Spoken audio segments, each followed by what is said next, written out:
What is up, everyone? I am Brad from iBuyPower. Today we're going to be doing a quick unboxing video for one of our desktops. Things to look out for, things to keep track of, what some of the ports and plugs do, and how to control the lighting on your system, things like that. So I'll be opening the system, taking it out of its box, showing you all the accessories that come with it, pointing out some of the ports, and some common things to look out for with your new iBuyPower system. All right, so we're gonna go ahead and take the system out of its box. Cut the tape here.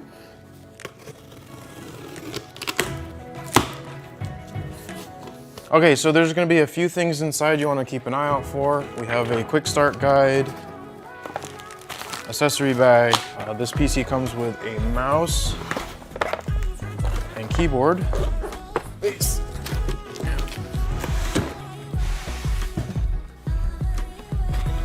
Go ahead and pull the protective foam off the sides of the system.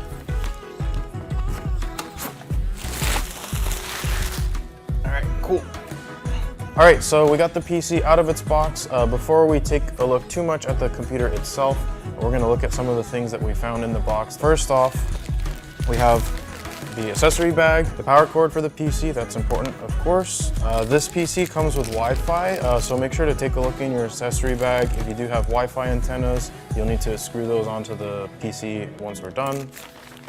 A little user guide for the graphics card. Like I said, any of the parts that come in your computer, if they do come with instruction manuals, we do include them in the accessory bag. You don't necessarily need these, but it's good to keep them, somewhere safe in case you need to refer back to them later. We also have our little card for instructions on how to work the RGB. A lot of these computers will have RGB lighting. There's a few different RGB ecosystems, different control methods. This little card will go through how a lot of those work. All right, and lastly, we have a little free gift from iBuyPower. If you purchase one of our systems and go ahead and leave a review, we'll send you a free gift, whether that's a gift card or some kind of swag. Of course, we want people to know about your experience and what you think about our products. The mouse and keyboard, those are pretty self-explanatory. We can set these aside. We also have a quick start guide. Some of the stuff we'll be going over in this video is here in the guide.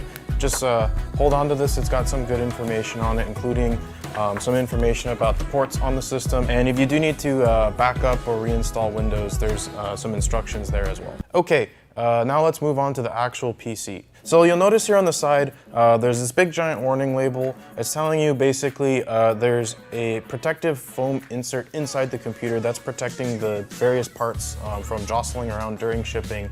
You need to make sure to remove that piece of foam before you turn the PC on. So we're gonna go ahead and remove the side panel from the PC. Most side panels will come off with a few screws at the back, and then you'll slide it towards the rear and the panel will come off. Set this aside somewhere safe. Most of our PCs do come with tempered glass side panels, so you want to make sure that you're not dropping these or putting something that's too heavy on top of it. Now you can see we have this foam insert. Like I said, you're just going to remove that. Make sure it's not getting caught on any kind of like wires or cables as you're pulling it out. Again, like I said, this is going to support the graphics card. It kind of keeps stuff safe during shipping. Okay, so after that, we're gonna take a look at the back of the PC. There's a couple of important things here. Can you see this? All right, so you'll notice two things here. One is we have this big sticker over all of the motherboard ports, basically reminding you that if your PC has a dedicated graphics card, you're gonna wanna plug your monitor into the graphics card. A lot of motherboards do have ports for the integrated graphics for the CPU. By default, those ports are disabled when you have a graphics card. Also, it's a much lower performance type of graphics, so if you're gaming, you want to make sure you're plugging into the ports on your graphics card. I'm gonna go ahead and remove this sticker. Also here, we have a little sticker covering the power plug on the power supply, kind of reminding you the same thing as the warning we saw on the side panel, to remove that foam insert before you plug in and turn on the PC. So we're gonna go ahead and remove this sticker as well.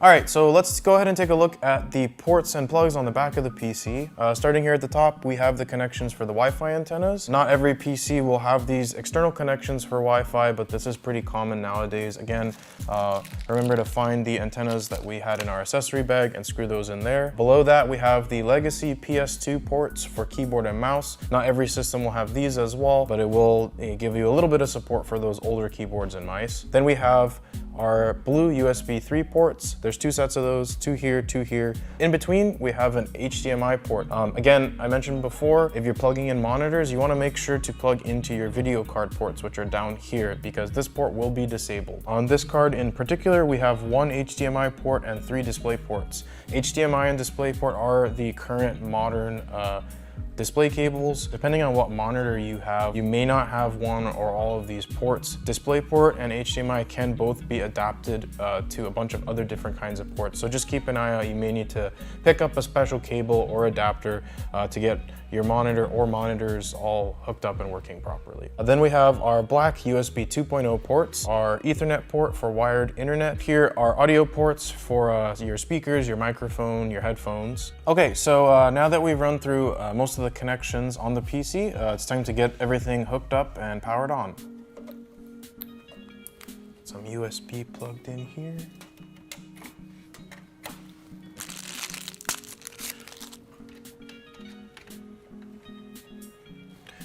And I'm gonna turn it.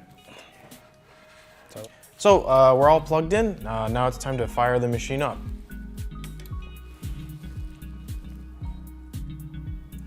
So there's a few things that we do recommend you do when you first get the machine started up. Of course, you're gonna have to go through and create your Windows user ID, set up some of your personal settings.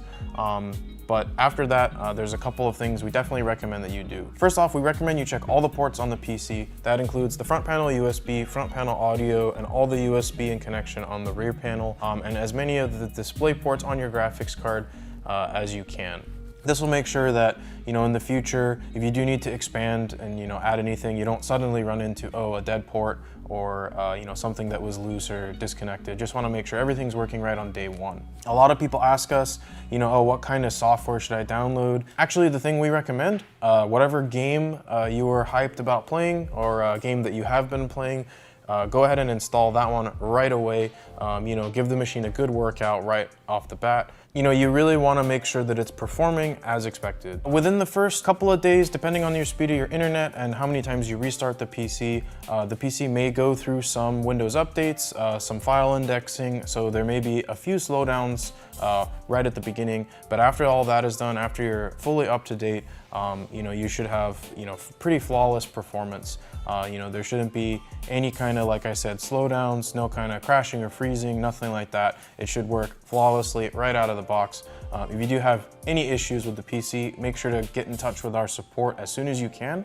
Of course, all of our PCs do come fully warranted, parts and labor. So if you have any issues, make sure to call us and we can work through these things with you. So lastly, of course, you do notice this PC does have some RGB lighting going on.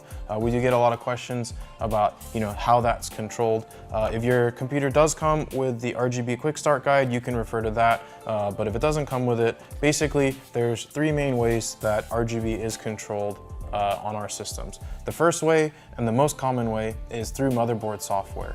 So the RGB lighting in the system will be plugged into a header on the motherboard, and you'll use the RGB software that comes with the motherboard to control the lighting. There's 4 main motherboard software. For ASRock or iBuyPower branded motherboards, that's going to be Polychrome RGB.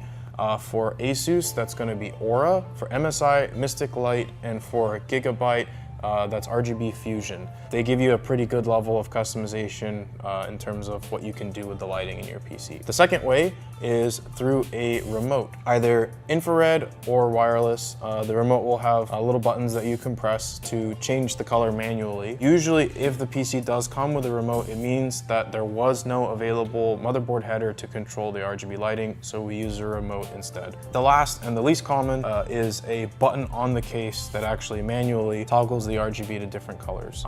This is usually for more inexpensive systems where the motherboard can't have a RGB header. Okay, so that wraps it up for our unboxing and quick start video.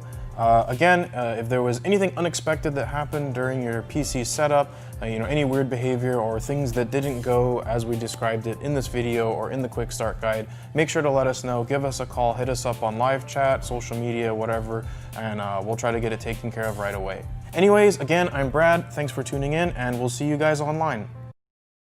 What you're seeing here is the newest MSI Infinite 9th, a mid-tower size gaming rig to dominate all your gaming needs.